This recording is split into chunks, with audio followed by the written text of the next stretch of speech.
দেখতে পাচ্ছেন যে এটা আমরা একটা থিম বানানো হয়েছে। তো এটা হলো নববর্ষের থিম। নববর্ষের সময় যে শুভ নববর্ষ আমরা যে পালন করি, এটা নববর্ষের বাঙালি একটা অনেক বড় একটা প্রথম মানে বছরের প্রথম একটা মানে একটা প্রোগ্রাম এটা নববর্ষে। আচ্ছা, ঠিক আছে। জামাই ষষ্ঠীর খুব একটা আনন্দ উৎসব হয়। এই জামাই ষষ্ঠীর এখানে প্রোগ্রাম, এখানে শাশুড়ি মা আছে, এখানে একজন জামাই আছে। আচ্ছা, তারপরে থার্ড হলো যে আমরা রথযাত্রার প্রোগ্রাম। রথযাত্রা এটাও আমরা এটা বহুত বড় একটা মানে পূজা প্লাস একটা প্রোগ্রাম। ওইটা রথযাত্রা একটা থিম আছে এখানে একটা রথ বানানো হয়েছে রথযাত্রা। আর এখানে সব কিছু জিনিসগুলো এখানে লেখা আছে, আপনারা আইলে ভালো করে এখানে দেখতে পারবেন, পড়লে বুঝবেন জিনিসগুলো। আচ্ছা, ওর থেকে আমরা মনসা পূজা শ্রাবণ মাসে হয়, খুব একটা জাগ্রত পূজা। এই মনসা পূজার মা মনসার একটা এখানে মূর্তি দিয়ে আমরা এখানেও পূজা নিতে যাই।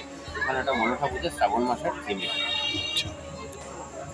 তারপরে হইল ভাদ্র মাসে হলো আমরা জন্মাষ্টমী। তো এখানে শ্রীকৃষ্ণের বাবা আছেন, মাতা আছেন কৃষ্ণ। তো এখানে দেখানো হইতেছে যে জন্মাষ্টমীর একটা উৎসব, জন্মাষ্টমীর থিম আছে। আচ্ছা, তারপরে এখানে আছে আমরা বিশ্বকর্মা। তারপরের মাস হলো বিশ্বকর্মা, ভাদ্র মাসের পরে বিশ্বকর্মা পূজা। তো বিশ্বকর্মা দুর্গা পূজার আগে বিশ্বকর্মা পূজা হয়। তো বিশ্বকর্মার পূজার এখানে একটা থিম বানানো হয়েছে।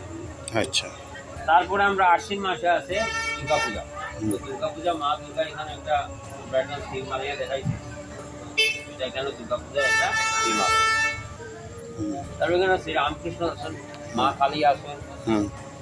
তারপরে এখানে মা শারদা মা আছেন। তারপরে এখানে আরেকটা আছে কালী পূজার পরে তারপরে আমরা কালী পূজার পরে আমরা ভাই পূজার একটা অনুষ্ঠান। ওইটা আমরা কার্তিক মাসের প্রোগ্রাম ভাই পূজা।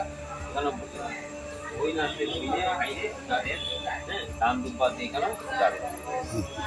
তারপর এখানে আছে কার্তিক মাস আরেকটা উৎসব আছে আমরা কার্তিক পূজা।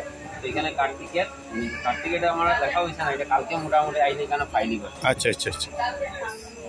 তারপরে এটা লোক নবান্ন উৎসব। হ্যাঁ, নবান্ন উৎসব কার্তিক মাসের পরে হইল গিয়া নবান্ন উৎসব হয়। এখানে নবান্ন উৎসব একটা থিম আছে, নবান্নর থিম। হ্যাঁ, নবান্ন, ঠিক আছে, মানে অগ্রহায়ণ মাসের থিম আর কি। আচ্ছা, আচ্ছা, আচ্ছা।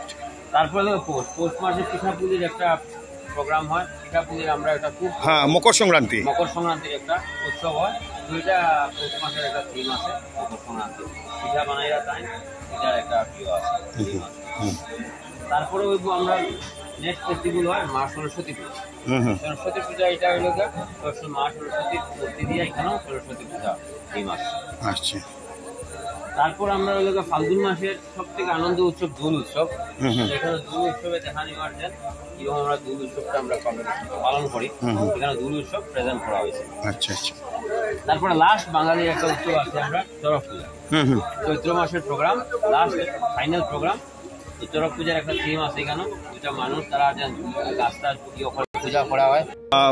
আজকে যে কালী পূজা, এই কালী পূজা বাণী মন্দিরের ক্লাব অরুণোদয় প্রণব সঙ্গতে যে পূজা হচ্ছে, এই পুজোতে আপনি পূজারী হিসাবে আছেন।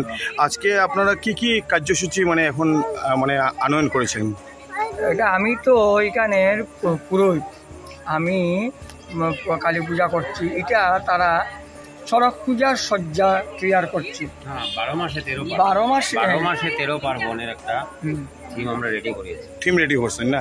তা এখন আপনারা এই থিমগুলাতে কি করছেন? প্রসাদ দিচ্ছেন? প্রসাদ না, আমি থিমগুলাতে কটকপুর ভগবতী আছেন, দুর্গা, বিশ্বকর্মা, বিশ্বরী, তাই বলে আমরা একটু ভগবতীকে একটু দিয়েছি আর কি। নবীন যে আমরা তো নির্ময়ী মার তো চিন্ময়ী রূপ, তাই বলে আমরা মনে করি যেমন মা যেমন জীবন্ত আছেন, তাই বলে আমরা নৈবেদ্য দিয়েছি। আচ্ছা, এখানে না? এখানে। আর দীপান্বিতা কালী পূজা তো হচ্ছে, এখানে তো পূজা হচ্ছে। এখানে বহু আগের তো নেই পূজা, আজকে 28-29 বছর হয়েছে কালী পূজা। আমারও হয়েছে 20 বছর হয়েছে কালী পূজা করছি। খুব শান্তিপ্রিয় কালী পূজা হয়, আনন্দের সহিত বাণী মন্দির অনুরোধ। ঠাকুরদা, আপনার নামটা? যজ্ঞেশ্বর চক্রবর্তী। আচ্ছা, তো ঠাকুরদা আজকে যে কালী পূজা কয়টার সময় আরম্ভ হবে? না হয়ে গেছে? হয়ে গেছে। আমরা হ্যাঁ। 7:30টার সময় আরম্ভ করছি কালী পূজা, 12টার ভিতরে কালী পূজার সমাপন হয়ে যায়। সমাপন হয়ে যাব।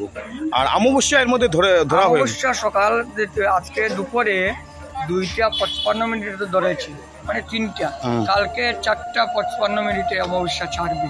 তার গতিকে আজকে দীপাবলি এবং কালী পূজা একদিনই পালন করা হবে। আর মহাপ্রসাদ বিতরণ মহাপ্রসাদ তারারিকান হলো আজকে মহাপ্রসাদ বুকর পরে আমাদের এখানে বুকের পরে হুম। মহাপ্রসাদ বিতরণ হবে রাত্রেবেলা। ভোগের পরে রাত্রেবেলা কয়টার সময় করা হইব? ওটা মাখা প্রসাদ হয়, ওটা 12টা 12:30টার ভিতরে হয়। আর কালকে দুপুরে হুম। আপনাদেরকে সবাইকে নিমন্ত্রণ, কালকে দুপুরবেলা আমাদের এখানে একটা মহাপ্রসাদ আবারও একটা বিতরণ করা হয়, মানে খিচুড়ি প্রসাদ। খিচুড়ি প্রসাদ। আচ্ছা আচ্ছা, এটা আমাদের এখানে অনেক আগে থেকে এটা প্রচলিত আছে। প্রচলিত আছে। আচ্ছা, তো আপনি এই কালী পূজা এবং দীপাবলি উপলক্ষে শুভেচ্ছা সহ জনগণকে কি বার্তা দিবেন? আমি তো জনগণকে বার্তা দেব যে দীপান্বিতা এবং কালী পূজা সবের মঙ্গল আশিস হোক, সর্বে মঙ্গল পূর্বক সর্বমঙ্গল মঙ্গল্যে শিবে সর্বার্থ সাধিকে শরণ্যে ত্রম্বকে গৌরী নারায়ণী নমস্তে। সবের মঙ্গল হোক, জগতের মঙ্গল হোক, সমৃদ্ধি হোক, আনন্দ হোক, এই বলে আমার কথাটা সমাপন দিয়েছি। নমস্কার। আপনি কি বলতে চাইবেন দাদা এই শুভ দীপাবলি এবং কালী পূজা উপলক্ষে জনগণকে শুভেচ্ছা বার্তা শুভ?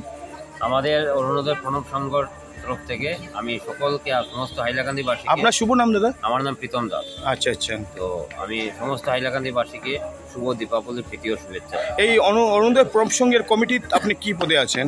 আমি এজ এ কেশিয়ার পদে আছি। ক্যাশিয়ার পদে আছেন। আচ্ছা, সবাইকে আপনি শুভেচ্ছা শুভেচ্ছা। দিলেন না? আচ্ছা, এখানে কত বছর ধরে পুজো হচ্ছে? এখানে 29 বছর হয়ে গেছে পূজার। 29 বছর, প্রতি বছরই হয়? প্রতি বছর। আচ্ছা আচ্ছা, ধন্যবাদ। আপনি সুন্দর স্টেটমেন্ট দিলেন। আবারও আমাদের মিডিয়ার পক্ষ থেকে আপনাকে শুভ দীপাবলি এবং কালী পূজার অভিনন্দন। শুভ দীপাবলি। অভিনন্দন।